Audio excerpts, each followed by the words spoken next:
ওকে। তো আমরা আজকে যে টপিকটা পড়বো সেটা হচ্ছে কন্ডিশনাল সেন্টেন্স।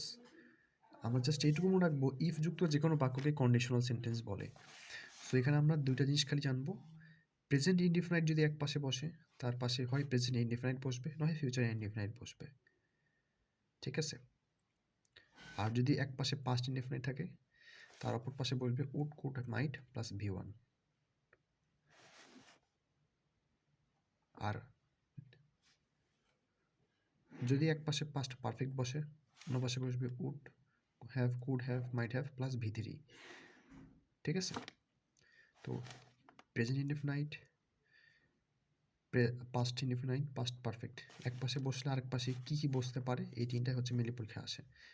আমি একটা এক্সাম্পল দিয়ে বোঝাবো।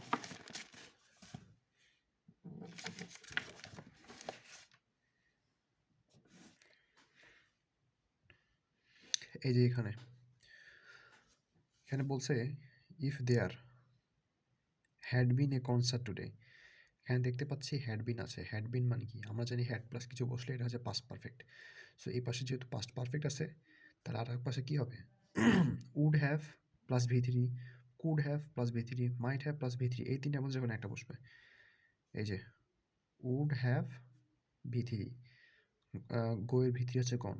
সো এটা হচ্ছে আমাদের সঠিক অ্যান্সার, কারণ এক পাশে পাস্ট পারফেক্ট ছিল, সো ডান দিকে উড হ্যাভ গন বসছে। আচ্ছা, আর একটা যদি উদাহরণ দিই, ওটা হচ্ছে if water freezes it has become a solid. এখন এখানে আমাদেরকে দেখতে হচ্ছে যে কোনগুলোর স্ট্রাকচার ঠিক আছে। এই পাশে যদি ফ্রিজেস হয়, আচ্ছা প্রথম থেকে দেখি, এই পাশে যদি ফ্রিজেস হয় মানে এই পাশে আছে প্রেজেন্ট, তাহলে এই পাশে কী হবে? হয় আবার প্রেজেন্টই বসবে, প্রেজেন্ট ইনডিফিনাইট বসবে, নয় ফিউচার বসবে। তো এখানে হ্যাজ আছে, তার মানে এটা পারফেক্ট, এটা ভুল। এখানে হ্যাজ আছে, এটাও ভুল। এটা ফ্রিজেস আছে, ঠিক আছে, এটা প্রেজেন্টে আছে। বিকামস এ সলিড, এটা প্রেজেন্টে আছে, তার মানে এটা সঠিক। ওকে। আর ফ্রিজেস হয়, ফ্রিজ কোন হয় না, থার্ড পার্সনের সাথে water freezes, third person S/S হয়, তো এটা ফ্রিজেসই হবে। এটা প্রেজেন্ট আছে, এটা প্রেজেন্ট আছে, এটা সঠিক।